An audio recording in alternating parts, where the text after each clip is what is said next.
Tisíce Slovákov sa zaujímajú o to, aby naša krajina bola zdravšou a ekologickejšou. Preto Eko to funguje vám povedia oni sami. Ahoj, volám sa Igor a zaujímam sa o energetickú efektívnosť v domácnosti. A nie len tej mojej. Čo som zistil, poviem aj vám.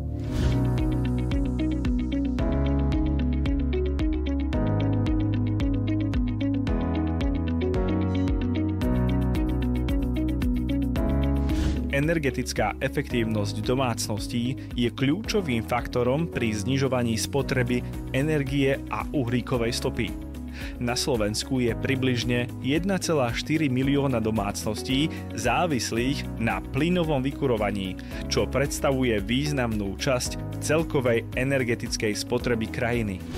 Podľa analýzy Slovenskej akadémie vied je energetickou chudobou ohrozených minimálne 8% domácností, pričom najviac sú postihnuté jednorodičovské domácnosti. Zlepšenie energetickej efektívnosti môže týmto domácnostiam pomôcť znížiť náklady na energie. Jedným z efektívnych opatrení je zateplenie budov. Je až neuveriteľné, ale 2/3 rodinných domov na Slovensku potrebujú obnovu.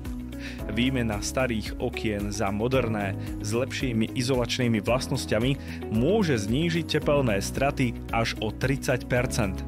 Tento krok je investične náročný, ale dlhodobo prináša úspory na vykurovaní. Inštalácia termostatických ventilov na radiátory umožňuje regulovať teplotu v jednotlivých miestnostiach, čo môže znížiť spotrebu energie na vykurovanie o 10 až 20%.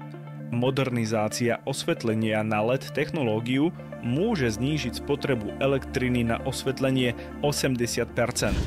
Napríklad výmena 10 klasických žiaroviek za LED môže ročne ušetriť približne 100 eur. Využívanie obnoviteľných zdrojov energie, ako sú solárne kolektory na ohrev vody, môže pokryť až 60% ročnej spotreby teplej vody v domácnosti. Investícia do takéhoto systému sa môže vrátiť do 10 rokov. Programy ako Zelená domácnostiam poskytujú finančnú podporu na inštaláciu obnoviteľných zdrojov energie v domácnostiach. V rámci tohto programu bolo podporených viac ako 20 000 projektov. Zníženie spotreby energie v domácnostiach nielenže šetrí finančné prostriedky, ale aj prispieva k ochrane životného prostredia. Každý krok smerom k energetickej efektívnosti je krokom k udržateľnejšej budúcnosti pre celé Slovensko.